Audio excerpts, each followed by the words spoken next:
Did you know that what looks like a cost-saving line item on your budget can quietly turn into a liability on your compliance report? If your organization is outsourcing clinical documentation integrity to a high volume, lowest bid vendor, you're not just buying a service. You're handing over judgment calls that belong to someone who understands your patients, your providers, and your payer mix. I'm Tony Appleberg Parks, and today we're talking about offshore CDI outsourcing, what it actually costs you, where the risk is, and why bringing this work back on shore to CDI professionals here in the United States is worth serious consideration for your organization. Okay, so I want to set the stage for you. Healthcare organizations are under real pressure right now. I get that. There are staffing shortages, growing chart volume, and tight margins that are pushing more facilities to look at outsourcing CDI and coding work. And then you have vendors selling an offshore delivery pitch, and they pitch it as like a simple math problem. You get the same output, maybe even higher, lower rate per chart. So on a spreadsheet, that looks like an easy win. But here's the thing, CDI is not data entry. It is a clinical judgment function.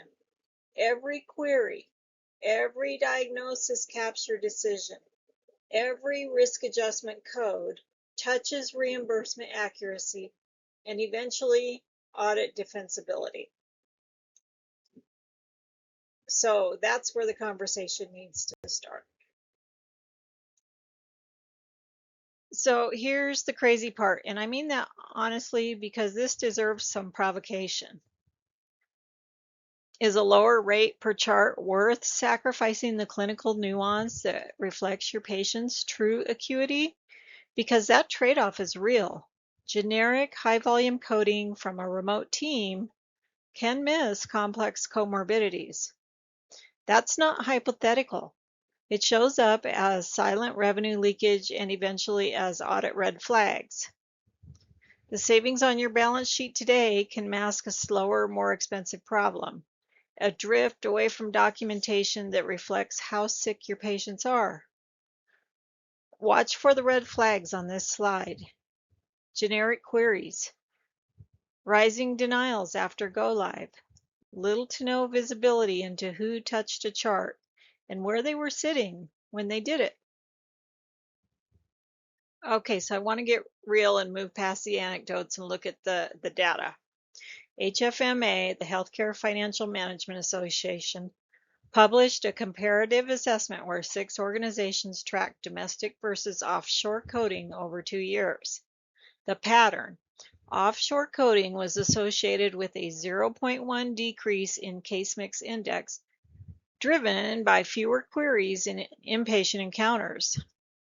So that change alone was tied to roughly $4,500 in reduced payment per affected encounter.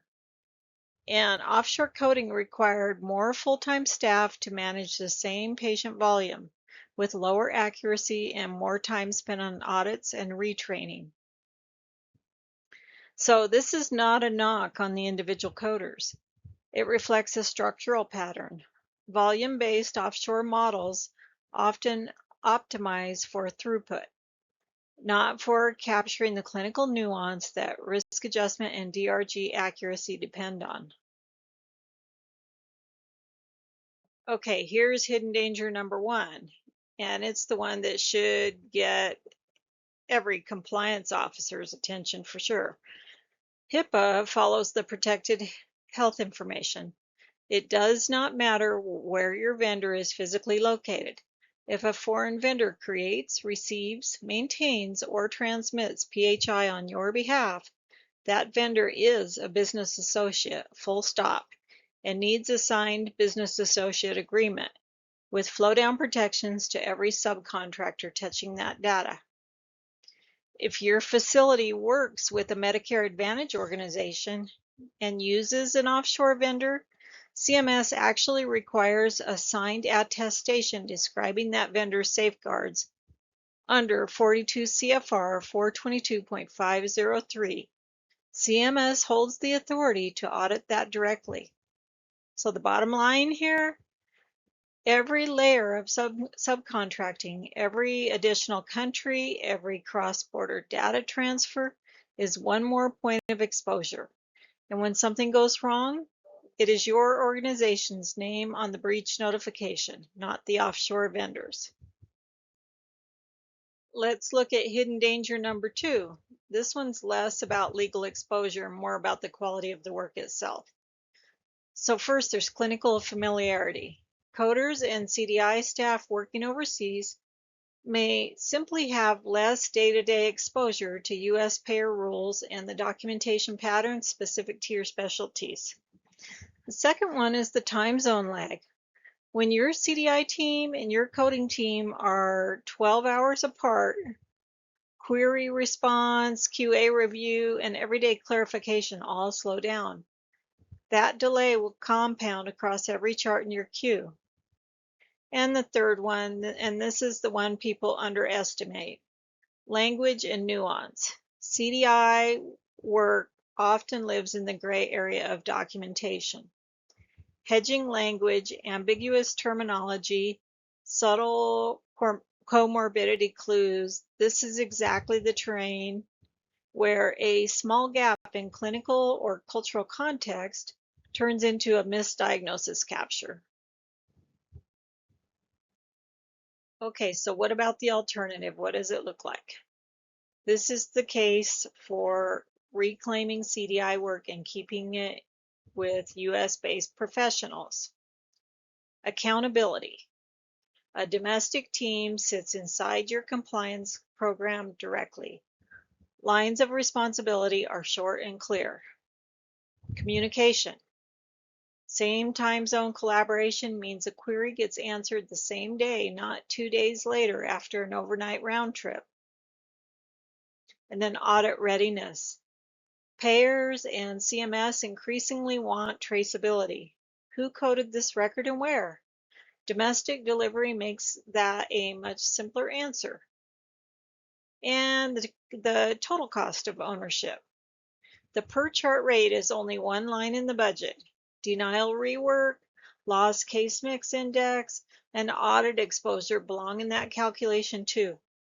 When you add those in, US-based CDI often looks like the more financially sound choice, not the more expensive one. So what do you think? Is this resonating with you, or is it what you're seeing in your organization? If so, here are 3 concrete steps that you can use to start reassessing your model. First one, audit your current vendor. Request the compliance documentation, the full business associate agreement chain, and the subcontractor list for any offshore partner you use today. Step number 2, track the real numbers. Full denial rates, CMI trends, and query volume before and after any outsourcing change. Let the data tell the story, not the line item on the invoice. And step 3, compare the total cost of ownership. Weigh domestic CDI staffing or a US-based partnership against your fully loaded offshore cost, including the rework, retaining, and audit risk. That comparison usually tells you more than the per chart rate ever will. Okay, so here's my call to action for you. Stop letting a line item on a budget spreadsheet dictate the financial and clinical health of your CDI program. Clinical documentation integrity is a specialized skill. It deserves the same scrutiny you would apply to any other clinical function, and it deserves a real look at what the US-based CDI talent brings to the table beyond the sticker price. So if your organization needs help reassessing outpatient CDI, HCC risk adjustment auditing, or physician education, we're happy to help you. And you know how to find our website, helpfordocs.com. So you're welcome to reach out to us, but if not, I encourage you to reach out to any US based firm. Okay, so here is just my list of references sourced from HFMA's comparative coding study, the CMS regulations on Medicare Advantage offshore subcontractors, and the HHS guidance on HIPAA, among other things, in case you want to dig into those things further yourself. And I just want to thank you once again for watching and ask you, if you found this useful, to please subscribe for more on clinical documentation integrity, medical coding, revenue cycle risk adjustment education. And I hope you have a great day.